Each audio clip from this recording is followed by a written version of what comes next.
Bueno, vamos ahora a cómo se manifestó el don profético en la vida de Elena White. ¿Quién fue ella? ¿Quién fue ella? Números capítulo 12, verso 6, dice en palabras de Moisés, pero Dios les inspiró: cuando haya profeta entre vosotros, profeta de Jehová, le apareceré en sueños y en visiones. O sea, el método más común que Dios utilizó para comunicarse con sus siervos los profetas fue sueños y visiones. Los sueños cuando estaban, ¿qué cosa? Dormidos, tenían sueños.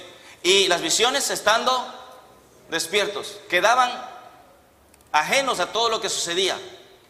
Les impresionaba algo que el Señor les mostraba, y a través de ese mensaje que veían en la visión, después, cuando el Señor quería, comunicaban el mensaje o lo escribían. Bueno, lo mismo sucedió con la mensajera del Señor. Ahora, vamos a hacer como un pequeño examen aquí, como una evaluación. Estamos aquí aprendiendo todos, ¿verdad? Vamos a ver. ¿Estamos aquí todos? ¿Listos? Ok, vamos a hacer una pequeña evaluación aquí entre nosotros, ¿eh? Vamos a ver cómo estamos. ¿Quién fue Elena White? Le voy a dar la primera respuesta. De todos los títulos que le dieron, en su tiempo ya había muchas personas que le decían profetisa.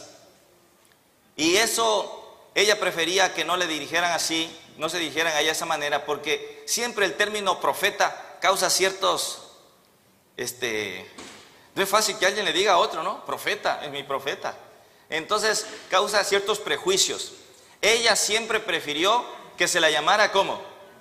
La mensajera del Señor. Ese es el título con el cual ella siempre prefirió que se la llamara. Yo soy la mensajera del Señor, ¿ok? Si nosotros preguntamos, ustedes ya saben, la mensajera del Señor. Ahora, aquí está ella y está este otro personaje. Yo sé que varios pueden decir quién es el que está a la derecha. El que está a la izquierda, es decir, al lado de ella, ¿quién es? Muy fácil, ¿verdad? Su esposo, Jaime White. Bueno, una de las cosas que también podemos decir de ella cuando se nos pregunta quién fue ella, es que ella fue cofundadora de la Iglesia Adventista del Séptimo Día. Resulta que a veces en internet o en otros lugares dicen que la hermana White fue la fundadora de la Iglesia Adventista. No es cierto. Esa es una verdad a medias. Porque realmente ella fue cofundadora. Es decir, cuando la iglesia se organizó, ¿en qué año?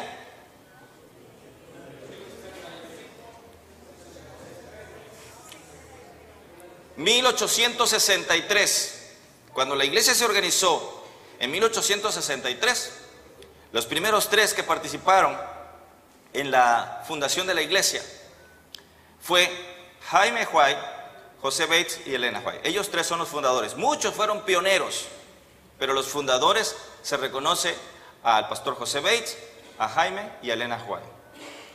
Ahora, ¿cuándo nació Elena White? 1800, ¿qué? Muy bien. ¿Qué día? ¿Qué mes?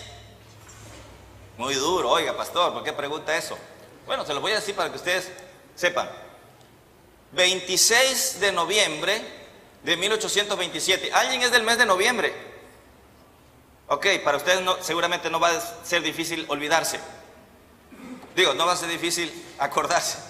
26 de noviembre de 1827. ¿Ok? Si nosotros celebráramos su aniversario, cosa que no hacemos, así como se celebra el aniversario del natalicio de Benito Juárez, ¿qué natalicio estaríamos celebrando el próximo noviembre?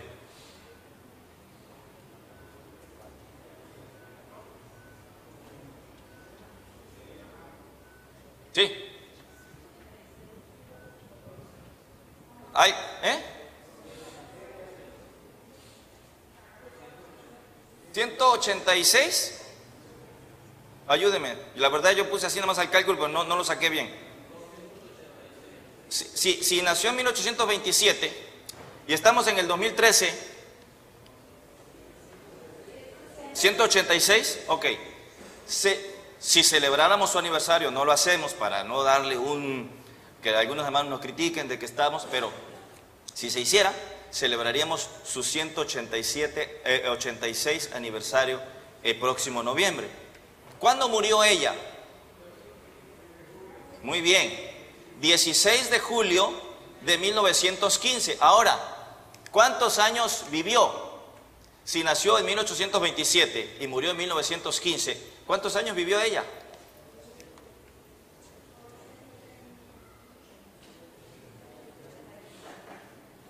Casi para cumplir 88, 87 años vivió. Una larga vida, ¿no? Vivió bastantes años. Ahora, ella es hija de Roberto Harmon y de Eunice Gould. Allí, la fotografía que está aquí es su padre. No, ella está acá arriba, pero aquí esta foto es de su... Perdón. La foto que está ahí es de su padre. ¿A qué se dedicaba su padre? Muy bien, él elaboraba sombreros. ¿Cómo se le llama eso? ¿Sombrerero, sombrerete o cómo? Bueno, él se dedicaba a la elaboración de sombreros, ¿ok? Entonces, ella es hija de Roberto Harmon y Elena Gould. El nombre de ella de soltera, Elena Harmon Gould, ¿ok? Pero en ese hogar de la que ella formó parte, habían muchos hermanitos. Es decir, ella formó parte de una familia numerosa. Eran 8 hermanos. Y ella junto con su hermana la menor fueron mellizas. Los nombres que están allí en un color diferente significa que llegaron a ser adventistas del séptimo día. Ustedes saben que los White venían de qué grupo religioso. Muy bien, del metodismo, ¿verdad? Ellos fueron desfraternizados como muchos otros cuando se unieron al movimiento adventista, que esperaban la venida de Cristo el 22 de octubre de 1844. Y entonces y muchos de ellos, como en este caso también sus hermanos, desarrollaron cierta resistencia, prejuicio contra lo que era una iglesia organizada por la experiencia que habían tenido. Ellos no llegaron a ser adventistas, excepto los que están allí. Bueno, ¿dónde nació ella? Hay un estado pequeñito en el noroeste de los Estados Unidos, allá arriba, el estado de Maine. Pues ella nació en Gorham, Maine. Allí nació, un estado pequeño, un estado pobre. Allí nació ella. Y entonces, aunque nació en Gorham, Maine, temprano en su vida se trasladaron con la familia a Portland. Resulta que el padre, como elaboraba sombreros, necesitaba un lugar más grande para poder realizar la venta de sus sombreros. Entonces se trasladaron allí a Portland, donde ella empezó a estudiar. Ese edificio que está allí es la escuela primaria donde ella estudió. Solamente pudo llegar hasta tercer año de primaria, porque cuando ella tenía 9 años, estando en tercer año de primaria, una compañera le aventó una piedra. Oiga, hermanos, ustedes habían escuchado eso y yo también. Pero fíjense que ahora que he tenido la oportunidad de estar en el Centro White y leer mucho material que hay ahí, oiga, me di cuenta que eso fue una cosa terrible. No fue, yo siempre escuché esas historias y pensé que era una piedra. Oiga, eso tuvo que haber sido una piedra grande, porque realmente los efectos que tuvo fueron grandes. Realmente se temió por su vida. En aquellos años no había las atenciones médicas de ahora. Y realmente el impacto fue tremendo aquí en su nariz. Cuando su padre vino días después, no la reconocía. Estaba su rostro transformado. Y esto le impidió que ella continuara estudiando. Cuando ella quiso regresar a la escuela, en ocasiones se desmayaba. Y cuando quería escribir, la mano le temblaba tanto que no podía hacerlo. No pudo seguir estudiando. Ella decía que una de las cosas más difíciles que le había tocado pasar por esa experiencia era justamente la pérdida de su estudio. Solamente pudo llegar hasta tercer año de primaria. El 30 de agosto de 1846 se casó con Jaime White. Toda esta información viene en esos folletos. Pero de todas maneras, además de que ustedes lo pueden conseguir y llevar a sus casas, y que les animamos a que lo hagan, qué bueno que puedan recordar algunas cosas porque van a hacer preguntas al final, ¿verdad, pastor? Bueno, entonces se casó y a partir de allí se convierte en Elena G. de White. ¿Por qué esa G? Porque normalmente, siempre pierden el apellido del padre y adquieren el de el esposo en la práctica norteamericana, pero siempre vemos el nombre de ella así, Elena G. White. si una letra debería llevar, sería la del padre, la H del padre, de Harmon. Lo que pasa es que ella adquirió su segundo apellido, lo adquirió como su segundo nombre. A ella le gustaba mucho el nombre el apellido de su madre, y entonces ella lo adquirió como su segundo nombre, por eso se la conoce como Elena G. de White. Bueno, ahora, ¿cuántos hijos tuvieron Jaime y Elena, que se casaron el 30 de agosto de 1846? 4 hijos. ¿Alguien da más? 4 hijos, muy bien, 4 hijos. El primero de ellos, Henry Nichols. Este muchacho murió cuando tenía 16 años. Henry Nichols murió de 16 años. Oigan, este hijo de manera especial, era un hijo muy especial, realmente. Era un muchacho que tenía un carácter muy bonito, muy dócil, siempre era muy alegre y tenía una virtud, siempre andaba cantando. De hecho, ellos le llamaban a su hijo el dulce cantor. Fue un golpe terrible para los White la pérdida de este niño, 16 años, 16 años. Bueno, después nació James Edson o Jaime Edson. Después vino William Clarence. Y finalmente vino John Herbert, que también murió antes de cumplir 3 meses. Este pequeñito murió de erisipela. Puse esos 2 nombres en rojo para decir que esos murieron. Y los únicos que llegaron a la edad adulta fueron los 2 del centro. El primero de ellos, Jaime Edson, de los 2 que sobrevivió, se casó con Emma. No pudieron tener familia. El segundo de ellos, William Clarence, se casó 2 veces. Primero se casó con Mary Kelsey, con quien tuvo 2 hijos, y luego se casó con Ethel May, con quien tuvo 5 hijos. La escasa descendencia que hay de los White vino solamente a través de un solo hijo, de William Clarence, de los 2 que le sobrevivieron, el menor. Todavía hay 2 pastores, uno ya muy anciano y otro, un pastor joven de la familia de los White. Hay muy poca descendencia. En el Congreso de Atlanta en el 2010, allí estuvo una, ¿cómo es? No sé qué, nieta, que estuvo allí en el Congreso. No sé si alguno de ustedes tuvo la oportunidad de estar allí. Yo me acerqué a tomar una foto con ella, estaba en una silla de ruedas. Bueno, al año siguiente, es decir, en el 2011, murió. Y hubo muy poca descendencia. Pues ustedes se dan cuenta por qué. La única descendencia vino a través de William Clarence. Aquí hay una foto de los 3 hijos mayores, es decir, de los primeros 3. Del pequeñito John Herbert nunca hubo fotografía, nunca se pudo tomar fotografía. Aquí está el primero, Henry Nichols, el segundo, Jaime Edson, y el tercero, William Clarence. Y aquí están los 2 padres con los hijos, Willie y entonces Edson. Ustedes han escuchado o han leído que uno de estos 2 hijos le causó problemas a los White, que salió medio rebeldón, que incluso estuvo fuera de la iglesia. ¿Han escuchado eso? ¿No? Uno de estos 2, ¿cuál creen que fue? ¿Willie? No, el otro. Jaime Edson, este que está aquí, el mayor, es decir, el segundo de los hijos que sobrevivió. Y fíjense que hay detalles muy interesantes. La misma hermana White reconoce que cuando ellos eran pequeños descuidó a sus hijos. Ella misma lo menciona. Asumió la tarea de la predicación y de andar con la misión de la iglesia, que en ocasiones dejaba a los niños al cuidado de otros. Eso fue al principio. Entonces, en una visión, el Señor le mostró que eso no era correcto, que tenía, y ella reenfocó su educación. A raíz de eso, ella empezó entonces a dedicar tiempo a sus hijos, que incluso hemos escuchado algunas historias que los ponía incluso detrás del púlpito, y entonces mecía, ¿cómo se le llama? La mecedora, el portabebé, mientras ella estaba a veces ahí en el púlpito. Y se cuenta una historia anecdótica que estaba en una ocasión ella predicando, y uno de sus hijos estaba en la plataforma. Edson estaba en la plataforma, y entonces ella veía que la congregación como que se reía un poco. Y decía, bueno, ¿qué pasa? Cuando se dio cuenta su hijo es que estaba durmiendo.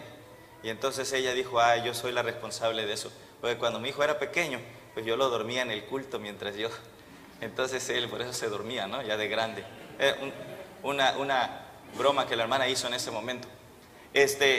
Bueno, entonces este muchacho fue el que tuvo esos problemas. Afortunadamente volvió a la iglesia en la edad adulta y se dedicó por completo a llevar el mensaje con la raza de color al sur de los Estados Unidos, por todo el Mississippi. Construyó un barquito, el Morning Star, y fue por la ribera del río, estableciendo escuelas, iglesias, y es muy apreciado en toda esa zona, ¿verdad? Edson White. Miren, este es el muchacho Henry Nichols, que murió cuando tenía 16 años. Ellos le llamaban el dulce cantor. Antes de morir le dijo a su madre, madre, prométeme que si muero, me llevarán a Battle Creek y me pondrán junto a mi hermanito John Herbert para que podamos levantarnos juntos en la mañana de la resurrección. Su hermanito había muerto como 2 o 3 años antes y él quería que lo sepultaran al lado de su hermano para juntos levantarse. Llamó a su papá y le dijo, papá, estás perdiendo a tu hijo, me extrañarás, pero no llores, me escaparé de ser reclutado. Estaba por venir la guerra civil de los Estados Unidos y no presenciaré las 7 últimas plagas. Morir tan feliz, dijo él, es un privilegio. Y entonces, a decir de los testimonios que se tienen acerca de las últimas palabras que realmente él dijo, fueron estas: madre, te encontraré en el cielo en la mañana de la resurrección, porque yo sé que tú estarás allí. Llamó por señas a sus hermanos, padres y amigos, les dio a todos un beso de despedida, después de lo cual señaló hacia arriba y susurró, el cielo es tan dulce. Esas fueron sus últimas palabras. 16 años. Esto fue una experiencia dolorosísima para los White. Inclusive, después de esto ellos tuvieron depresión, porque les costó superar la muerte de su hijo, la muerte de Henry Nichols.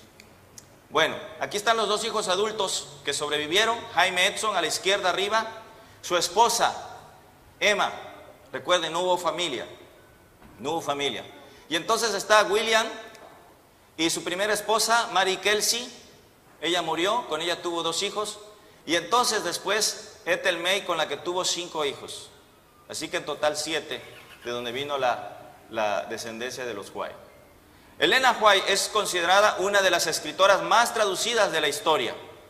Por ejemplo, uno de los libros que representa una de las joyas de la literatura adventista, El Camino a Cristo, ha sido traducido en más de 170 idiomas. Les decía a los hermanos ayer que hace poco me llevaron a regalar un Camino a Cristo en armenio. No se le entiende nada. Los hermanos armenios sí, pero es el Camino a Cristo. Y en más de 170 idiomas ha sido traducido. Ahora, estos libros que ustedes ven allí son la biblioteca personal de ella. Son los libros que pertenecían a ella, que ella tenía en su biblioteca. Están ahora en el White State de la Conferencia General. Pues a decir de sus familiares y conocidos, ella los había leído todos. Más de 800 libros. Hermanos, ¿qué lección hay aquí para nosotros? Ella no estudió, recuerden, solamente hasta qué año. Pero ella era una persona, ¿qué cosa? Autodidacta. Así que nosotros no tenemos argumentos. Es cierto que nos puede costar trabajo algunas cosas, pero hermanos, querer es poder, y como dijo el apóstol, todo lo puedo en Cristo que me fortalece. Es necesario esforzarse. El reino de los cielos es de los valientes, y solo los valientes lo arrebatan. Entonces, hay que esforzarnos en cualquier área de la vida. Nosotros podemos esforzarnos con la ayuda de Dios. Su promesa y su ayuda está garantizada para nosotros. A lo largo de su vida, ella recibió más de 2000 sueños y visiones. La primera, ¿cuándo fue? La primera visión que ella recibió. Hoy, esa es una pregunta muy fácil. La primera visión. Muy bien. En diciembre de 1844, cuando ella tenía, ¿cuántos años? 17. ¿Hay aquí una señorita de 17 años entre nosotros? ¿No? Bueno, ella tenía 17 años cuando tuvo su primer visión, diciembre de 1844. Y la última ya la dijimos, ¿cuándo? Marzo de 1915, la última visión. Bueno, pues a lo largo de ese periodo, ella tuvo más de 2000 sueños y visiones. Y que luego, cuando el Señor la impresionaba, la plasmó y se han podido contabilizar más de 100,000 páginas. Más de 100,000 páginas. Ahora, ¿en dónde podemos encontrar todas esas páginas? En sus cartas. Ella escribió muchas cartas a pastores, a líderes de la iglesia, a presidentes, a médicos, a diferentes hermanos. Le escribía a sus hijos, a sus nueras, le escribía a muchas personas, escribía constantemente. Hermanos, en el Hawaii State, en el centro Hawaii, donde su servidor está, Montemorelos, tenemos copia de todas las cartas, todas las cartas que ella escribió, copia. Y tenemos 8 cartas originales de su puño y letra. Cuando el centro Hawaii se estableció en Montemorelos, en aquellos años, en 1978, la Iglesia Mundial tomó el voto de que, porque resulta que los libros y los escritos publicados y no publicados de la hermana White únicamente estaban en los Estados Unidos. Y cuando los hermanos en el mundo querían conocer, hacer una investigación, tenían que viajar allá, pero no todos tenían esa posibilidad. En ese año, a principios del año, se tomó el acuerdo de que en cada división del mundo se estableciera un centro como estos, para facilidad de los hermanos, para ponerlos a la disposición de los hermanos. Entonces ellos iban a sacar copia y darle a cada, estableciendo uno. Pero esto no fue un asunto que se hizo rápido. Pero el centro White de Montemorelos fue el primero fuera de los Estados Unidos que se estableció. Porque en Estados Unidos ya había 4 para ese momento. Y entonces el quinto fue el centro White de Montemorelos, el primero fuera de Norteamérica. Y cuando ese centro se estableció, el Hawaii State, la conferencia general, le otorgó para darle cierto, así se hacía al principio, ahora ya no, para darle cierto valor especial, 8 cartas originales de su puño y letra. Entonces, ahí tenemos copia de esos. Entonces, en sus diarios, ella llevaba diarios de lo que sucedía. Allí se encuentra también sus sermones y artículos, también en los libros y por supuesto en los testimonios. En todo eso se han podido contabilizar más de 100,000 diferentes páginas, no repetidas, más de 100,000 originales y diferentes páginas. Ella era una oradora muy solicitada, no tan solo entre los adventistas, sino en otros grupos. Allí la vemos, por ejemplo, aquí está de pie, el día que estaba siendo inaugurada Loma Linda, aquí está ella dando el mensaje inaugural. Aquí también la vemos a ella en el púlpito, en el tabernáculo de Battle Creek, en un congreso de la conferencia general. Ahí está ella dando ese primer mensaje. Bueno, su primera visión entonces fue cuando ella tenía 17 años, en diciembre de 1844. Miren, ¿qué había pasado el 22 de octubre? 2 meses antes, ¿qué había pasado? El gran chasco, ¿verdad? Saben, hermanos, que en ese tiempo la iglesia no existía. Más o menos, alrededor de 100,000 personas esperaron la venida de Cristo ese 22 de octubre, un martes 22 de octubre, esperaron la venida de Cristo. Hermanos de diferentes grupos religiosos se identificaron con esta creencia. Bautistas, metodistas, hermanos unidos en Cristo, de diferentes grupos religiosos se unieron identificados con la venida de Cristo y creyeron que Cristo venía el 22 de octubre de 1844. Vendieron sus propiedades y entonces el dinero de las propiedades lo utilizaban para la publicación de folletos, para esparcir la verdad. Dejaron sus siembras, cerraron todo. Y cuando ese día llegó, se reunieron en diferentes lugares para esperar la venida de Cristo. Algunos no creían, pero fue tal la expectación que se unieron, quizá llevados por otros. Se pudo más o menos tener la idea que alrededor de 100,000 personas esperaron la venida de Cristo ese día. Dieron las 12 de la noche y Cristo no vino. Y al otro día, los que habían estado motivando, los que habían estado liderando, predicando, se encontraron con las manos vacías, sin casa, impropiedades en la calle y tener que regresar a sus casas con sus familiares, con sus conocidos. Qué vergüenza para ellos. Algunos fueron muy duros con ellos, se burlaban, los apedreaban. Algunos fueron muy fuertes con los adventistas. El grupo de 100,000 se redujo casi a 50 personas, porque muchos se habían unido por expectación, por temor, pero los que realmente estaban convencidos siguieron estudiando para ver qué había pasado. Y siguieron estudiando en la Biblia qué era el problema, en qué habían fallado. En diciembre de ese año, el Señor llama a Elena y le concede su primera visión. A esa primera visión se le llama normalmente la visión del camino angosto. La visión del camino angosto. Ahí ella cuenta en el libro Primeros Escritos. Dijo ahí, mientras estaba orando en el altar de la familia, el Espíritu Santo descendió sobre mí y me pareció que me elevaba más y más por encima del tenebroso mundo.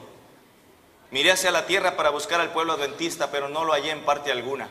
Entonces una voz me dijo: vuelve a mirar un poco más arriba. Alcé los ojos y vi un sendero recto y angosto, trazado muy por encima del mundo. El pueblo adventista andaba en ese sendero, en dirección a la ciudad que se veía en el último extremo. ¿Qué fue? 1900, no recuerdo exactamente, 1991 creo. El White State le pidió a Alfred Lee que representara esa primera visión que ella tuvo. Y ese mural está en el White State, es un mural de 10 metros de largo, donde está representado más o menos esa primera visión que ella tuvo. Este es el panel central. Hay otro panel acá donde está ella teniendo la visión y hay personajes del adventismo temprano, y hay un tercer panel que está del otro lado donde están eventos, personajes del adventismo posterior. Pero ahí está esa primera visión. Bueno, mediante esta primera visión, el Señor llamó a Elena, le hizo un llamado, pero no tan solo la llamó, sino le manifestó su comisión, le dijo cuál iba a ser su trabajo. Así como cuando el Señor llamó a otros profetas como Ezequiel y Isaías, el Señor también lo hizo con ella. Ahora, viene una pregunta: ¿cómo ella pudo haber escrito tanto y de tantos temas? A ver, ayúdenme ustedes. ¿De qué escribió ella? De salud.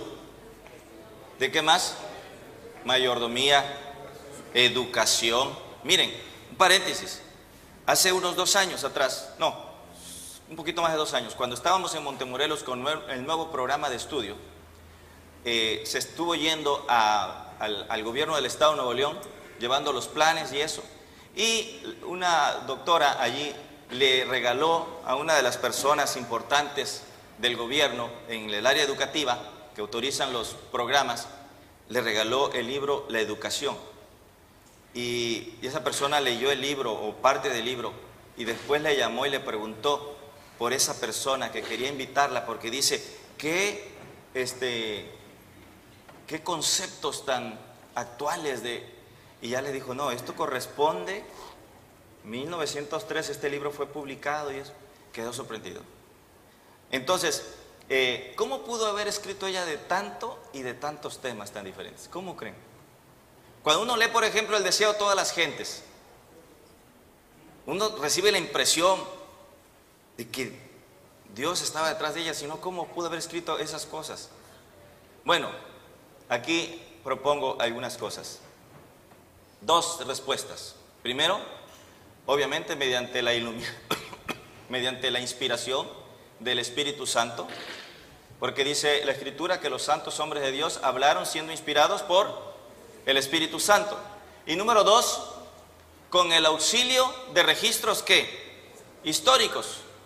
Dios la capacitó a ella para poder seleccionar de las cosas que otros habían escrito, cosas que realmente fueran útiles y que ayudaran para las cosas que el Señor le había revelado. Bueno, y otra de las cosas importantes que podemos encontrar en sus escritos es esa virtud. Si algo podemos señalar en los escritos de la hermana White, es cómo ella presenta el desarrollo histórico de ese gran conflicto entre Cristo y Satanás. Todo, hermanos, lo que sucede a nuestro alrededor, el hecho que se establezca una iglesia que por allá se establezca un lugar de vicio, que haya esto y aquello. Todo no es asunto de la casualidad. Todo está detrás, una lucha. Si nosotros pudiéramos descorrer el velo, detrás de la vida de cada uno de nosotros hay una cortina que nosotros no vemos. Pero si esa cortina pudiera abrirse y nosotros veríamos las batallas que hay atrás entre los ángeles de Dios y los ángeles de Satanás por conquistar nuestro corazón. Y a lo largo de la historia esto ha sucedido.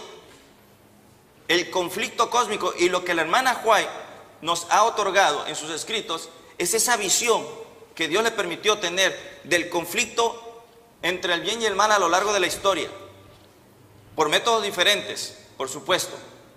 Miren lo que ella dice, Conflicto de los Siglos, página 13. Mediante la iluminación del Espíritu Santo, las escenas de la lucha secular entre el bien y el mal fueron reveladas a quien escribe estas páginas. Vez tras vez se me permitió contemplar en diferentes épocas las peripecias de la gran lucha secular entre Cristo, príncipe de la vida, autor de nuestra salvación, y Satanás, príncipe del mal, autor del pecado y primer transgresor de la santa ley de Dios. Oigan, el libro de la Biblia que mejor revela ese conflicto cósmico es el libro de Job. Leamos el libro de Job y nos vamos a dar cuenta que es una representación en miniatura de esa lucha tan grande que hay, que a veces nosotros nos damos cuenta. Pero nada de lo que pasa en el mundo es casualidad. Oye, qué casualidad que esto. Oye, mira que... No, todo lo que sucede obedece a esa lucha entre Cristo y Satanás. Ahora, miren lo que dijo ella.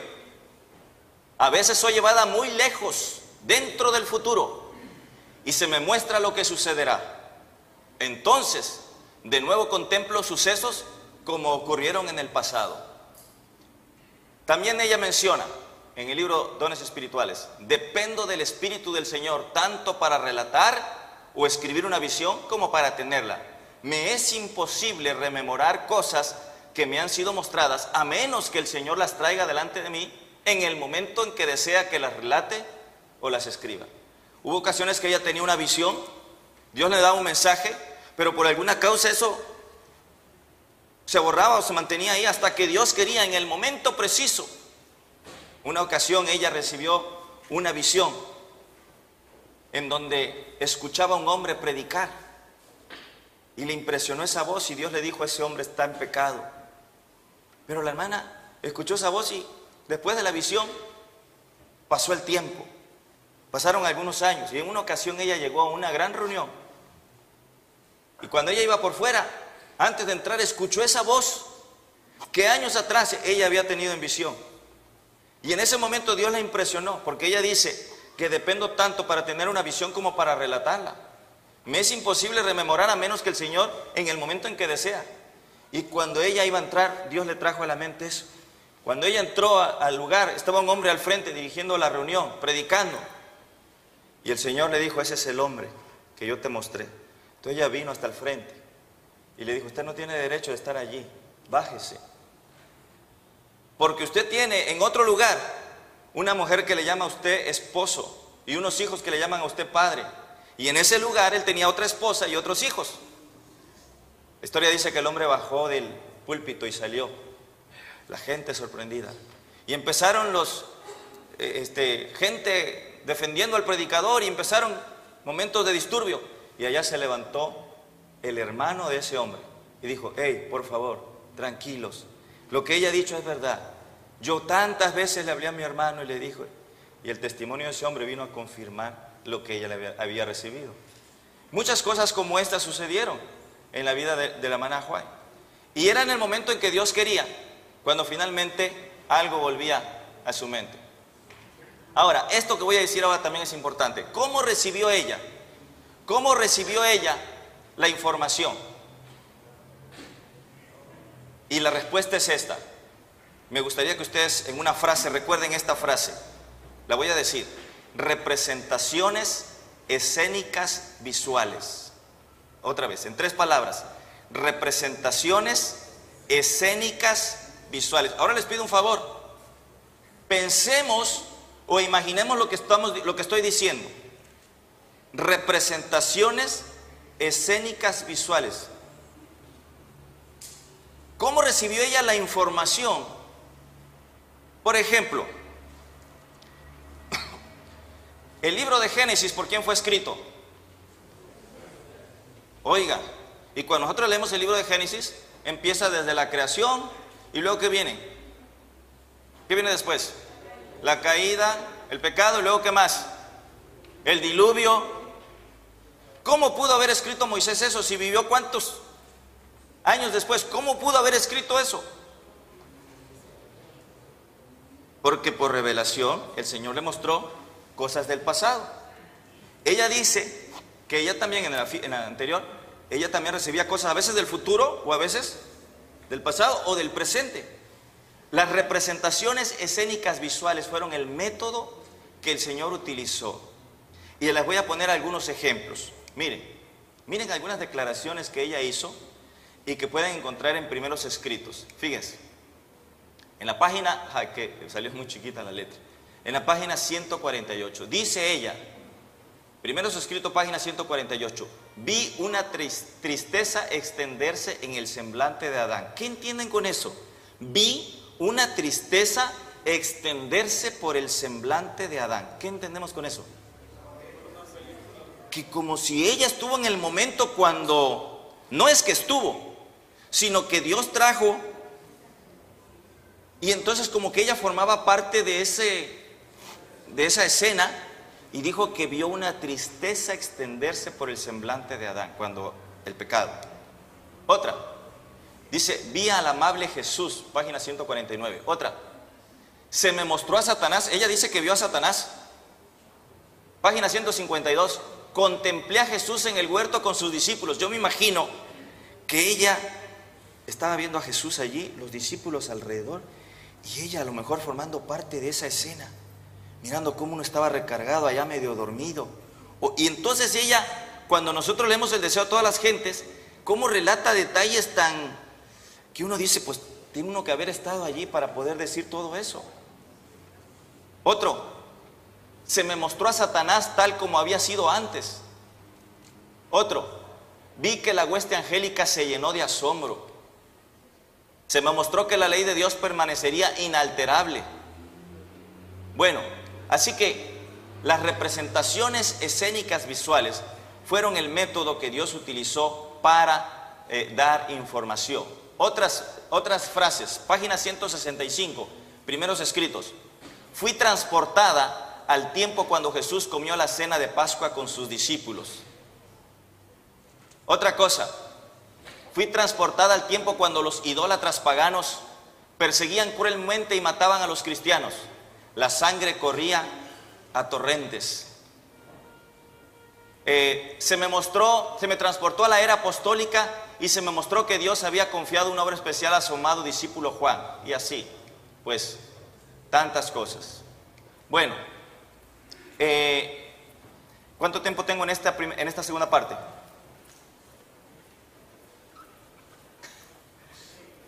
¿Ya se paró? ¿Ya?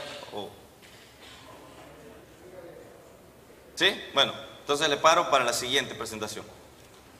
Sí, bueno, ok, vamos a parar aquí, esta parte. Espero que no me dejen solo. Y ahorita vamos a la tercera presentación.